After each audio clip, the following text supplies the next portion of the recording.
No, no, no, no.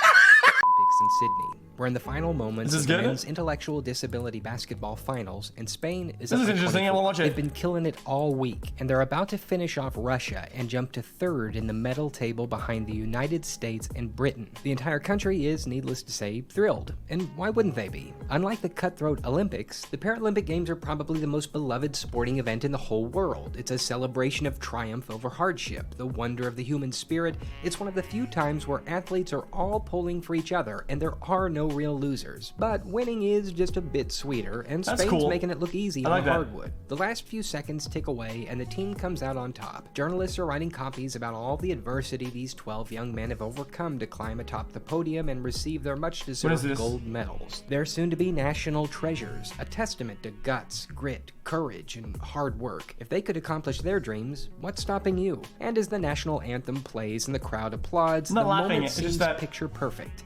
But Because little did the world I don't know. want to be rude, but I'm trying to think about the sports that aren't in the Paralympics, like bobsleigh. Oh, it was a lie. Guys, it's just the chat, dude. All of it was a lie. It's just the chat, dude.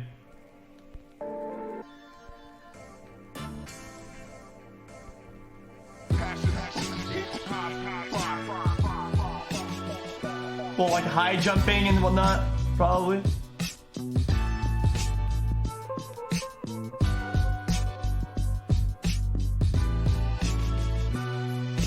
Doping remains a notorious issue for both the Olympic and Paralympic Games, but especially for the latter. It's easy to see why. Due to the very nature of the event, many of the participants are on performance-enhancing drugs to treat physical disabilities, so policing drug abuse during the Games has always been a challenge. A common form of doping is makes boosting, sense. by which athletes with a spinal cord injury induce autonomic dysreflexia and spike their blood pressure for increased performance. This practice was banned by the International Paralympic Committee in 1994, but it's still an ongoing problem in the sport. To combat the issue in 2000, the Sydney Games established a doping control program, and for the first time, Paralympic athletes were asked to participate in out-of-competition drug testing. This was a good step to take. It meant that the testing window was much wider, and any competitor could be called for a test at any I'm not point laughing. throughout the Games, and it worked. 14 athletes tested positive. It practically saved the powerlifting competition from becoming a total farce. But suppose a potential cheater was operating with a different premise. See, the doping control program was designed to police participants from using drugs to gain an unfair physical advantage. But what if an athlete desired instead to be disadvantaged? What if, say, a non-disabled person pretended to be disabled to compete? That'd be fucked How up. would you police that? But, I mean, come on, why would you need to police that? Yeah. Who would be so morally repugnant to try it? Who would do that? That's fucked up, dude. This is Fernando Martín Vicente. Oh, At the time no. of the Sydney Games, he was the president of the Spanish Federation of Sportspeople with Intellectual Disabilities, and by the time our story concludes, he will be found guilty of fraud and forgery. Here's a recent photo of him shaking hands with the Pope. I'm not going to act like I know this man's character. It's been almost 2 decades since the event we're talking about, and a lot can change in that time. I do know that when you're the head of an organization like FETI, there's constant pressure to get a hold of government grants. It's a surefire way to keep the lights on, and often the only option to accomplish your institution's agenda. But grants don't come easy. There's a lot of organizations seeking them, and only so much money to go around, so priority goes to associations that have a track record of success, and at that point, the only thing on your mind is win medals. Because the more medals you win, the more incentive the government has to extend grant money in your direction. That's true, I guess. So why not, just for 1 year, enter a team that's almost guaranteed to win? Yeah, but how do you do that? Well, what if your team wasn't actually disabled?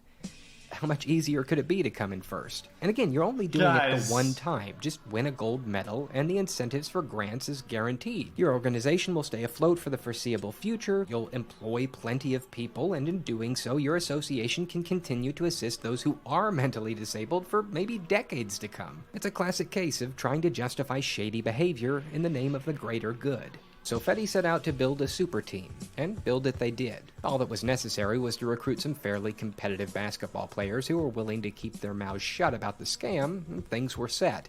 I mean, they really Wait, I'm only needed confused. to hire like 2 or 3 players tops to pull something like this off, right? I guess 5 if you wanted to stack your side of the court during play, but Wait. Spain took it even further. They recruited 10. Guys, I hope that this doesn't come out Okay, I hope this is not bad. Guys, where are the wheelchairs? The court during play, but Spain took it even further. They recruited 10. 10 players out of the 12-man roster were not actually disabled. Guys! If you're... Is it not... They showed at the beginning with the dudes. Oh, like me, the only thing on your mind Jesus. is how? How did they pull this off? How did nobody notice this? It's a fair question to ask. See, in order to qualify as a participant in the intellectual disability basketball event, a prospective player is required to complete a litany of mental tests to determine their eligibility. The competitor must be determined to have an IQ of no more than 75. So these 10 guys had to purposely fail a series of intelligence tests and make it look authentic. Naturally, I decided to test this myself. What if I was one of the 10? Could I fake my way through an IQ test into the category of mental disability? I mean, how hard could it be? But there was a challenge. I mean, I needed to score low enough to qualify for the event, but also high enough so as to not attract any suspicion from hypothetical outside auditors. I figured 55 was a good target to aim That sounds for. pretty easy. So a bit about the IQ test. It measures several factors of intelligence like logical reasoning, math skills, language abilities, spatial relations skills, knowledge retained, and the 150 rocks by Titi Boy is just things the whole time reaction. Dude, I tried not to, guys, thanks to the stones, man. I don't deserve it, but much ability to solve novel problems. Though it's always had some controversy associated with it, it's still a fairly good way of judging a person's level of intelligence. IQ is also fluid. It changes with age, and in that respect, I was a little nervous. I mean, I hadn't taken a math test in almost a decade. But I'm trying to fail, right? So no worries. The challenge wasn't going to be so much. The truth is, IQ tests are actually pretty dumb and they don't represent intelligence at all. I don't. Under 75, but scoring over 55. It is incredibly hard to judge that kind of thing. You go into the test blind, and there's no real way of gauging your progress as you take can't really it. quantify So I think the trick to intelligence. this is like going to be to answer in a way that's close to right, but not quite correct. Does that make sense? Two women start at the same point. They walk in opposite directions for 3 meters, then turn right and walk another 4 meters. How far apart are they? Then turn right. Then turn right. That's 6 meters apart. 6 meters apart. And then they both turn right. 4. Now 8, 6. That's a triangle. Now we need a diagonal. If it's 8 and 6, A2, B2, C2. Then my hypotenuse. What is it? Another 4 meters. How far apart are they? Some Gobelsteins are Pagenters and all Pagenters are Goebbelsens. Are some Gobelsteins definitely Goebbelsens? 5. It's too early for this. Okay. Add the even numbers in this list. 2, 4, 6, 11, 18, 37, 30. Add the even numbers to this list. 2, 4, 6, 11, 18. 8. Is the sum an even number or an odd number? Well.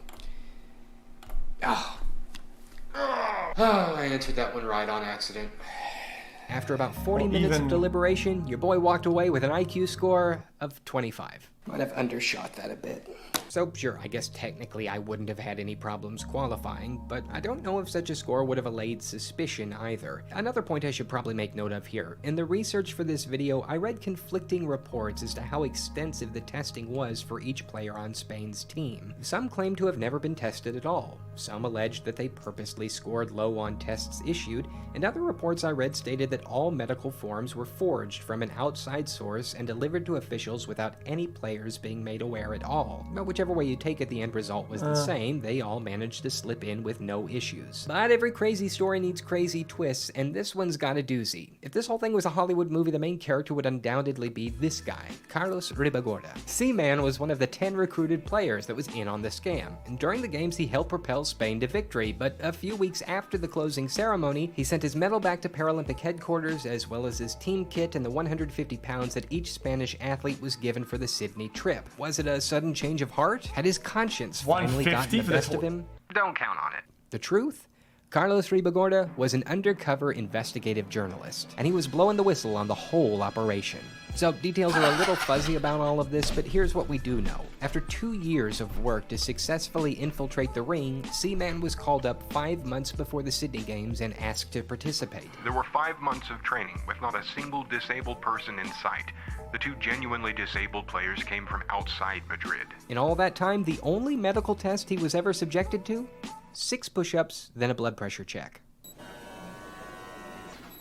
110/78.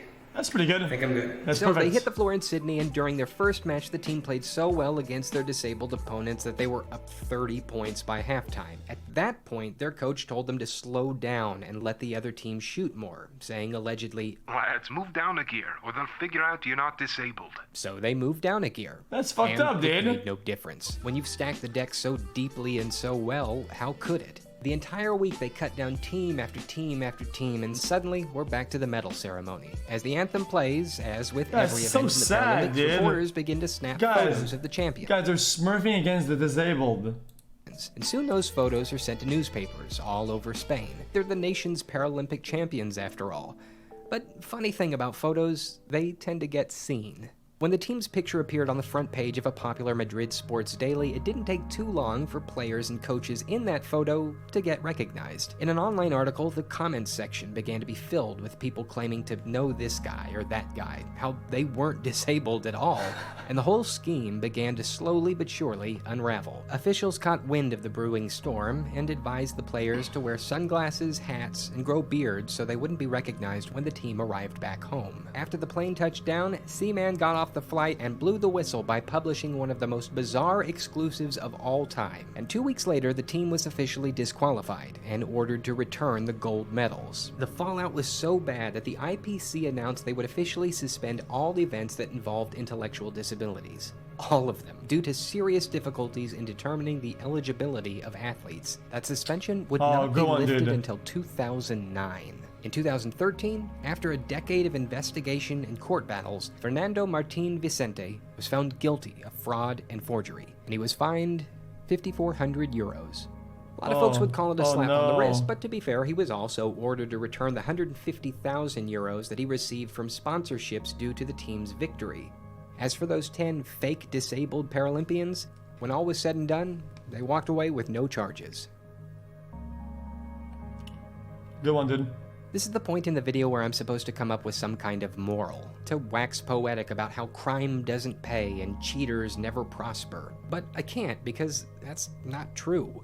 The world has plenty of athletes who will gladly bend and break the rules to get a bigger paycheck, and many of them prosper far beyond what the straight shooters ever will. It'll always be like that. So I guess the only thing we can really take away from this, the greatest Paralympic scandal of all time, is cheaters may prosper, but they won't be happy.